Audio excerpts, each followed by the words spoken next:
Hi everyone. तो जो आज का लेक्चर है वो ट्रिग्नोमेट्रिक फंक्शन पे ही है। अपने ट्रिग्नोमेट्रिक जो चल रही है बस अपन ग्राफ डिस्कस करने वाले, ठीक है, जो आपके साइन कॉस और टेन होंगे और उससे रिलेटेड कुछ आप ये समझिए नॉलेज, प्योरली नॉलेज कंसेप्ट है ना। वो कंसेप्ट को अपन देखेंगे अलग और फिर देखेंगे कि उससे रिलेटेड प्रॉब्लम्स कैसे बन सकते हैं और अपन को उनको कैसे टैकल करना है, ठीक है। बेसिक से स्टार्ट करते हैं। सबसे पहली चीज़ है ग्राफ। तो जो साइन एक्स का ग्राफ होता है वो ऐसा कुछ होता है, ठीक है। अभी ये साइन एक्स, पहले लिख लेता हूँ ये क्या है भैया, ये है साइन एक्स। ये मार्कर थोड़ा सा लाइट चलने लगे है ना। अब चाहो तो एक्स की जगह पे मैं थीटा कर देता हूँ, वो ज़्यादा अच्छा है, ठीक है। अब एक चीज़ साइन थीटा के बारे में सबसे पहली चीज़ क्या है, यहीं पे लिख देता हूँ। सबसे पहली चीज़ साइन थीटा 1 और -1 के बीच में होता है, सबसे पहली चीज़ है ना।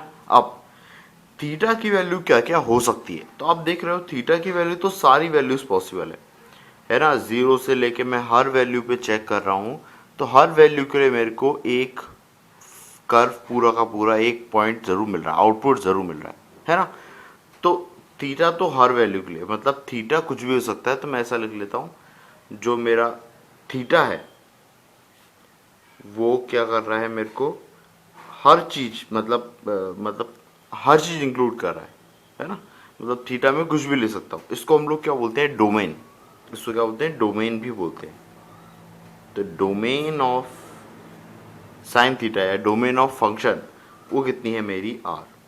मतलब साइन थीटा में थीटा की वैल्यू में क्या रख सकता हूँ, तो वो क्या होगी, हर रियल वैल्यू। आप एक बार सोच भी सकते हो ये चीज़, कह रहे सर ऐसा तो हमेशा ही होता है, तो हर फंक्शन में मैं एक्स की वैल्यू कुछ भी रख सकता हूँ। नहीं बेटा, हमेशा नहीं होता ऐसा। देखो अभी देखो y इक्वल टू 1/x, ये ले लेता हूँ मैं कर, या ऐसा ले लेता हूँ f(x) इक्वल टू 1/x। अभी इसमें x की वैल्यू ज़ीरो रखो, x की वैल्यू ज़ीरो के लिए डिफाइन नहीं है। तो इसका मतलब इसका जो डोमेन होगा ना, वो क्या होगा, सारी रियल वैल्यूज ले सकता हूँ, है ना।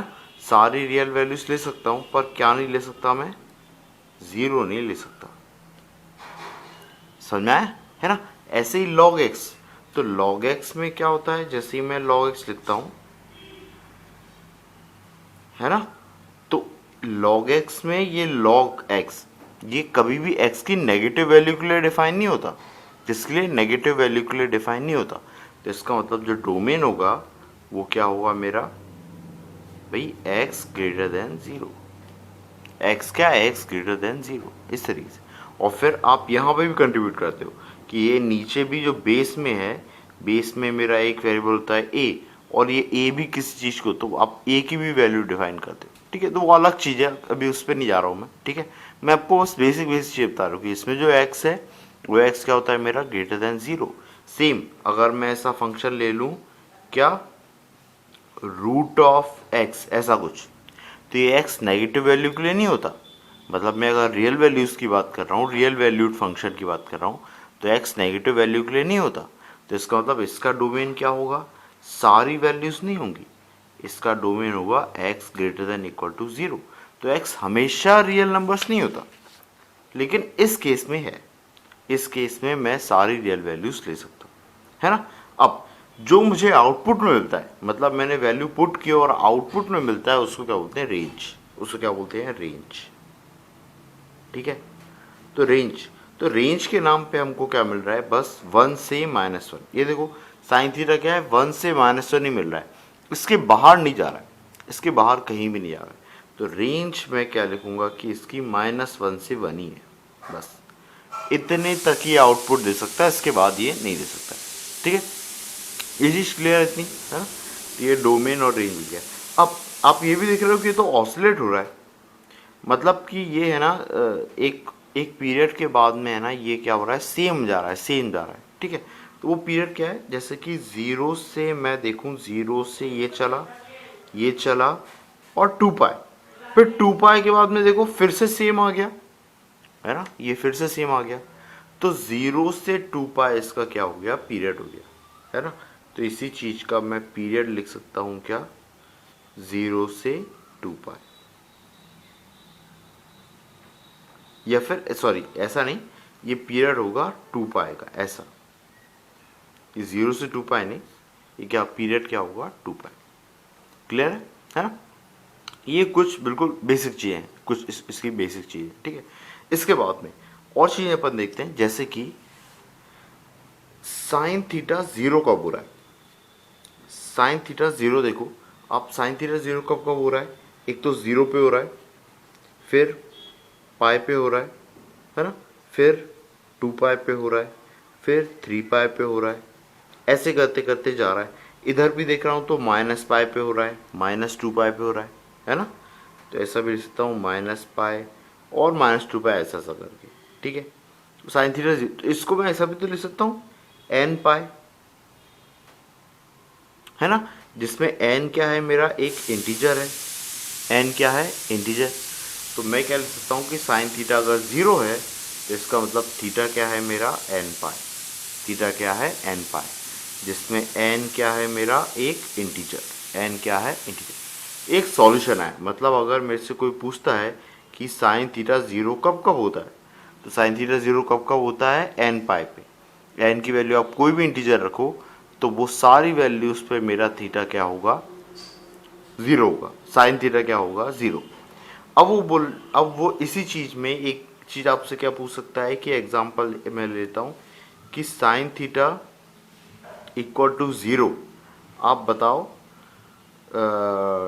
2 पाई और 9 पाई बाई 2 में कितनी बार होगा, है ना। तो आप देख लो भाई, एक तो क्या होगा भाई 9 पाई बाई 2, 9 पाई बाई 2 कितना होता है, ये होता है 4.5 पाई, है ना। तो एक किस किस पे होगा, एक तो 2 पाई पे होगा, एक 3 पाई पे होगा और एक 4 पाई पे होगा, 3 जगह पे होगा।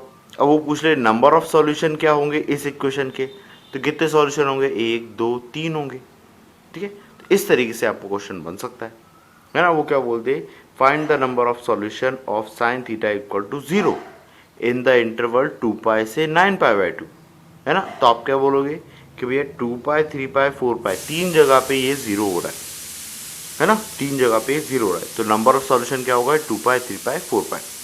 वैल्यूज पूछे तो 2 पाई 3 पाई 4 पाई बता सकते हो, ठीक है।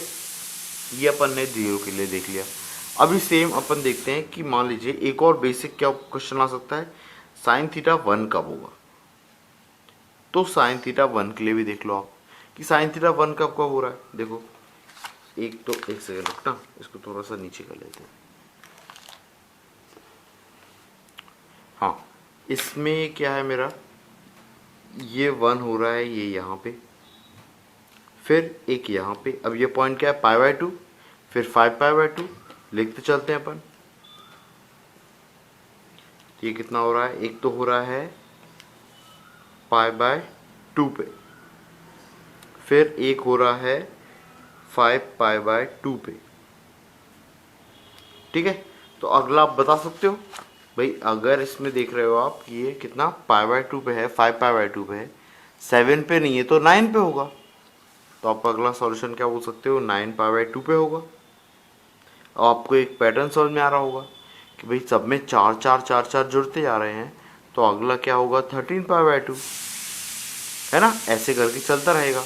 तो इसी चीज़ को जनरल सॉल्यूशन के रूप में क्या बोल सकता हूँ मैं ऐसा बोल सकता हूँ कि 4n+1 ऐसा कुछ है, और ये मल्टीप्लाई है किससे, पाई बाय 2 से।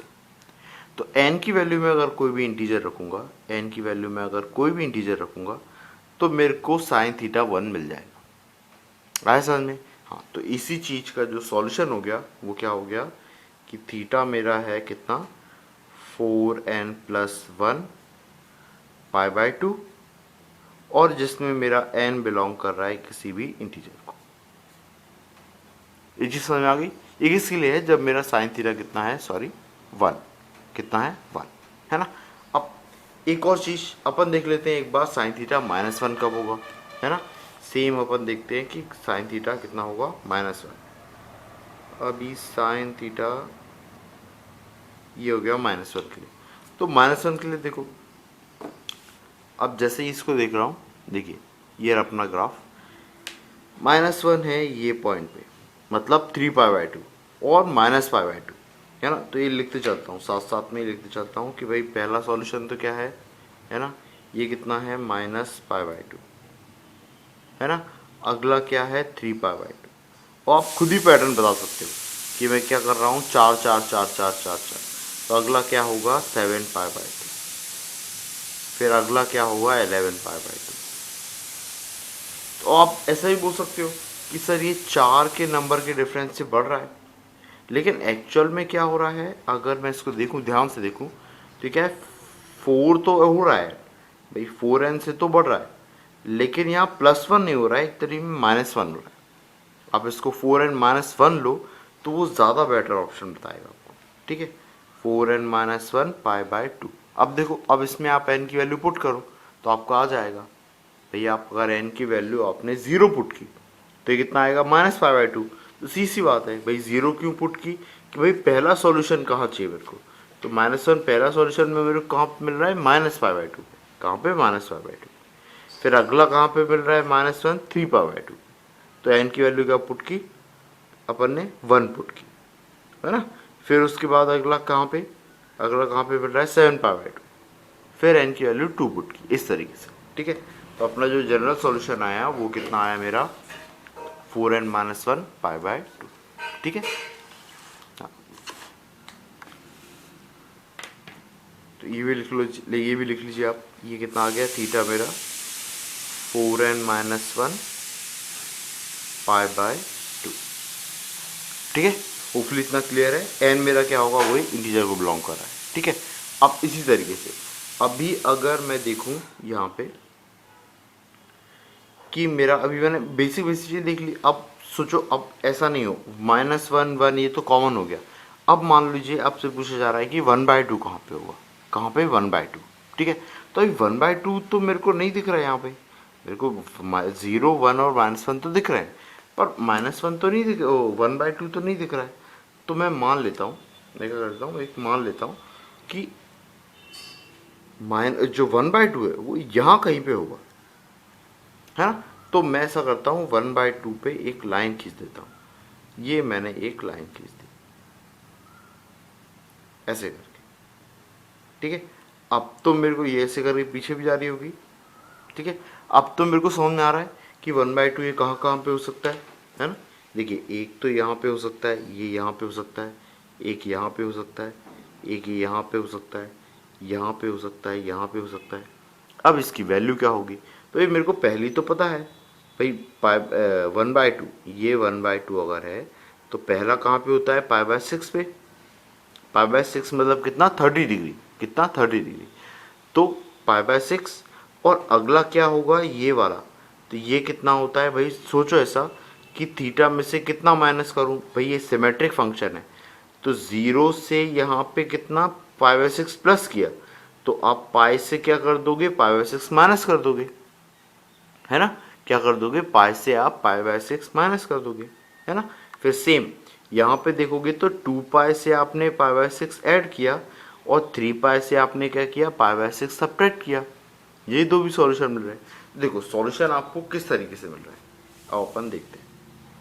यहाँ पे क्या, ये आपको कंफ्यूजिंग हो सकता है थोड़ा सा, है ना, पर धीरे धीरे आपको समझ में आ जाएगा। ये है 1/2। तो मैं जब क्या देख रहा हूँ, इवन मल्टीपल देख रहा हूँ, इवन मल्टीपल, n के इवन मल्टीपल, मतलब 0 2π 4π ऐसा, तो मेरा π/6 क्या हो रहा है, ऐड हो रहा है, क्या हो रहा है, ऐड हो रहा है। तो ये क्या हो रहा है, जैसे 0 + π/6, है ना, ये इवन वाला केस, है ना। फिर 2π + π/6, 4π + π/6 ऐसा करके। और ऑड वाले देख रहा हूँ, तो ऑड वाले में क्या आ रहा है मेरा, पाई -π/6, 3π -π/6, और ऐसे ही 5π -π/6, है ना। तो अब मैं अगर इसको कंबाइन करूँ, इसको मैं कंबाइन करूँ, तो मैं या तो फिर इसको ऐसा लिख लूँ कि ये वाला सॉल्यूशन क्या है मेरा, 2nπ + π/6 ऐसा लिख सकता हूँ।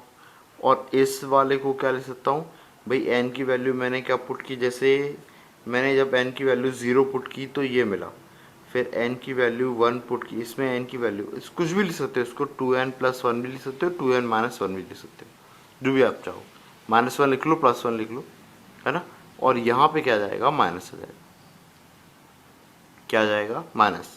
ठीक है, अभी इसमें माइनस लिख लो तो ज़्यादा बेटर है, जैसी आपकी इच्छा, कोई दिक्कत नहीं। ठीक है, अब अगर मैं इनको कंबाइन करूँ, इन दोनों को कंबाइन करूँ, तो कंबाइन करने पे क्या आ रहा है भाई, मैं ले तो एन पाई ही रहा हूँ, अभी तो मैंने ऑड इवन कर दिया था, ये इवन था मेरा और ये मेरा क्या था, ऑड था।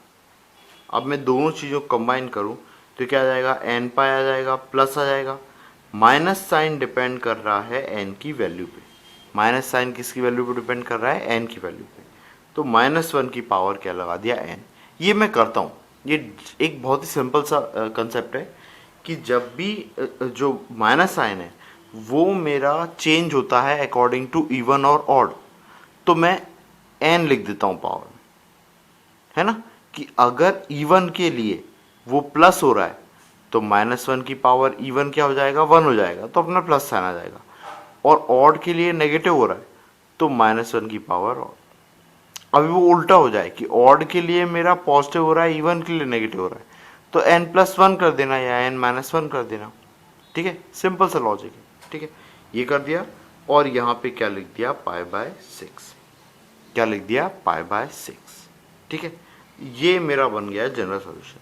अभी आपको एक वो हो सकता है कि सर यहाँ पे अपने 2 लिखा था, यहाँ पे 2 क्यों नहीं लिखा, 2 नहीं लिखेंगे बेटा, अगर 2 लिख देंगे तो फिर तो ये हमेशा इवन ही बन जाएगा ना, मेरे को तो हर नंबर के लिए चेक करना है। अब आप देख लो रख के, एन अगर मैं 1 रखूँ तो कितना हो जाएगा, पाई, ये हो जाएगा -π/6, देखो पाई -π/6 आ गया। अभी एन अगर मैंने 2 रखा तो कितना हो जाएगा, 2 पाई, है ना, 2 पाई, ये पॉजिटिव प्लस π/6, तो 2 पाई प्लस π/6 ये भी आ गया, ये दोनों आ गए। फिर 3 रखा तो ये 3 पाई, ये -π/6 ये भी आ गया। 4 रखूँगा तो ये आ जाएगा, 5 रखूँगा ये आ जाएगा, ऐसे करके। तो ये मेरा जनरल सॉल्यूशन बन गया, किसका, जब 1/2 आ रहा हो।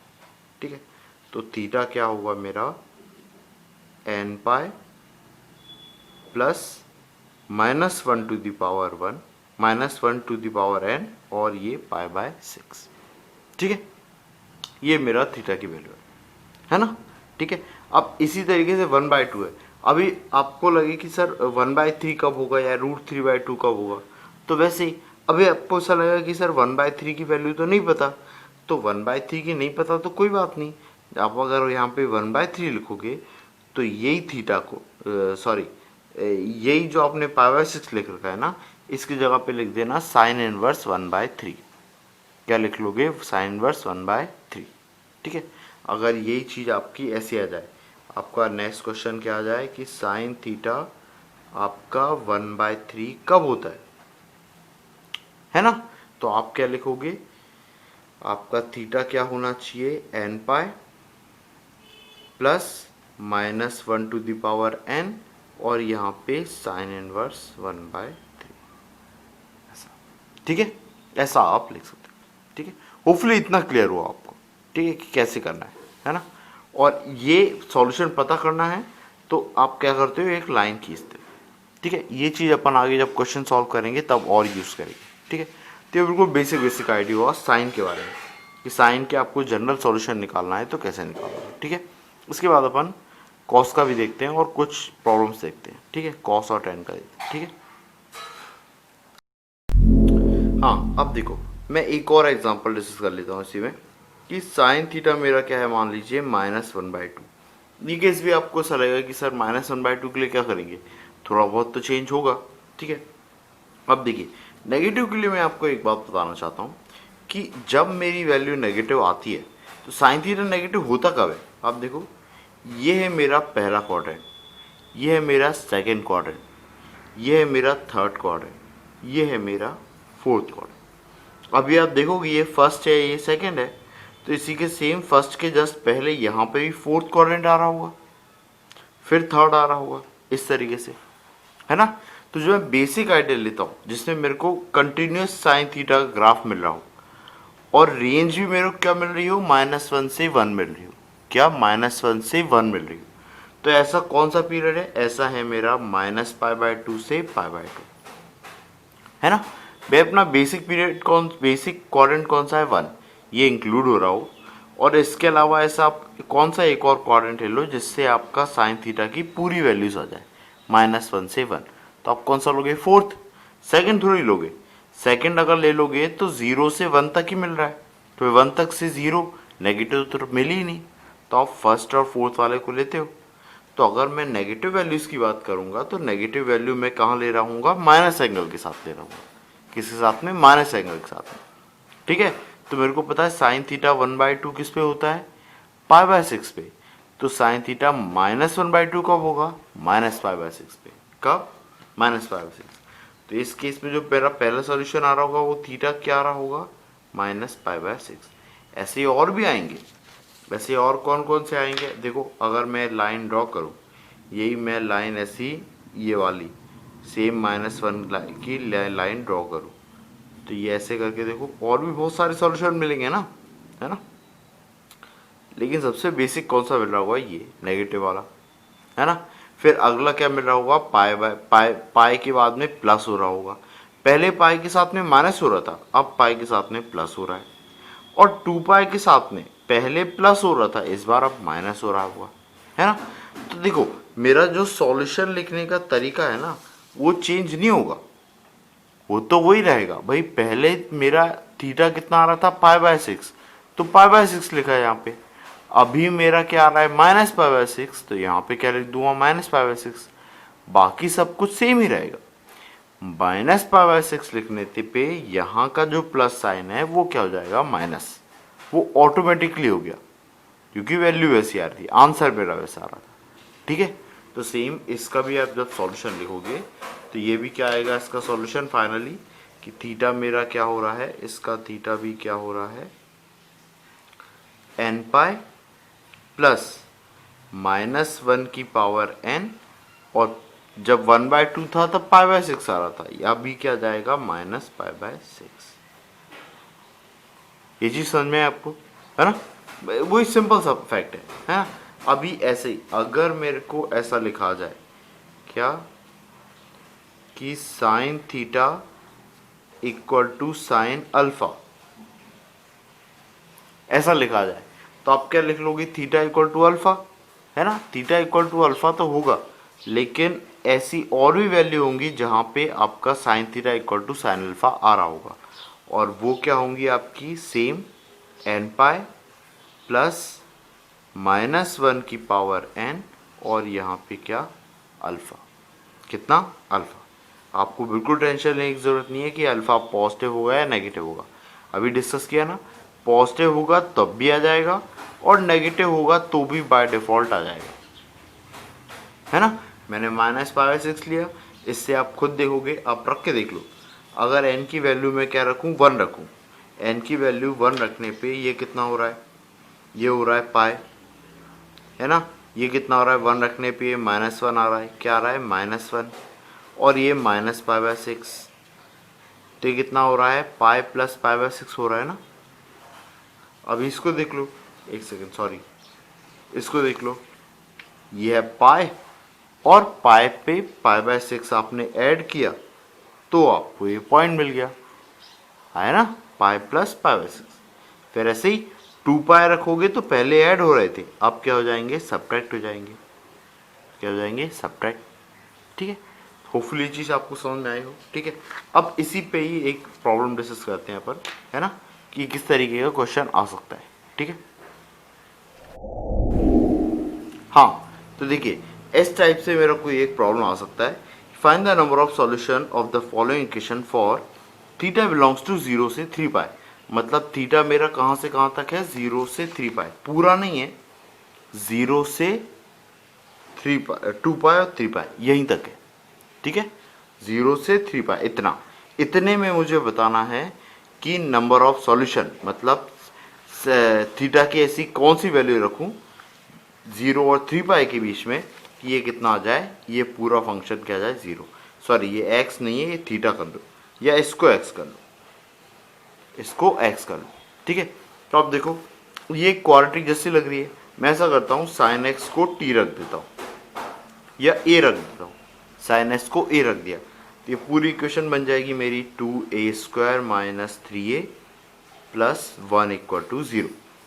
अब इसी को स्प्लिट कर लोगे तो ये आ जाएगा 2a माइनस 1 और ये कितना आ जाएगा a माइनस 1, ऐसा आ जाएगा।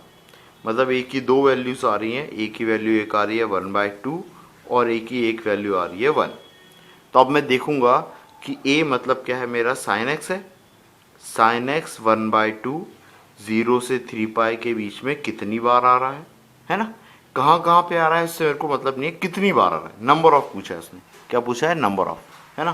तो देखो सॉरी ये a नहीं है, ये क्या है, साइन एक्स, ठीक है, इस तरीके से। तो साइन एक्स, अब देखो सबसे पहले तो देख लो साइन एक्स 1 कब कब हो रहा है। तो साइन एक्स आपने अगर 1 के लिए देखा तो देख लो ये है 0 और ये है 3 पाई, इसके बीच में 1 दो बार आ रहा है, जिन दोनों पे ऑरेंज मार्कर से 1 1 लिखा है। तो कितने सॉल्यूशन हो गए, 2 सॉल्यूशन हो गए। कितने, 2 सॉल्यूशन। तो ये साइन एक्स इक्वल टू 1 कितना, 2 बार आ रहा है, 2 टाइम्स, है ना, 1/2। अभी 1/2 देखा तो देखो 1/2 कितना आ रहा है, 0 से 3 पाई के बीच में, एक बार, 2 बार, 3 बार, 4 बार, है ना। देखने का तरीका बहुत सिंपल है, लाइन खींच दो, है ना। आपको ये पता करने की जरूरत नहीं है 1/2 कहाँ पे होगा। भाई डेफिनेटली 0 और 1 के बीच में ही होगा ना। 1/3 आ गया तो क्या करोगे, स्केल से मेजर थोड़ी करोगे आप। आपको ये पता है कि 1/3 0 और 1 के बीच में ही होता है, तो आप कहीं भी लाइन खींच दो, कोई दिक्कत नहीं होगी। आपको बस देखना है कितनी बार कट कर रहा है। तो 1 2 3 4, 0 से 3 पाई के बीच में ये 4 बार कट कर रहा है। तो कितने सॉल्यूशन हो गए इसके, 4, है ना, 4 टाइम्स कट कर रहा है ना। तो टोटल कितनी बार, टोटल सॉल्यूशन कितने आ गए, 6। तो टोटल सॉल्यूशन लिख लूंगा कितने, टोटल नंबर ऑफ सॉल्यूशंस कितने हो गए, 6। टोटल नंबर ऑफ सॉल्यूशंस, ठीक है, इतना क्लियर है।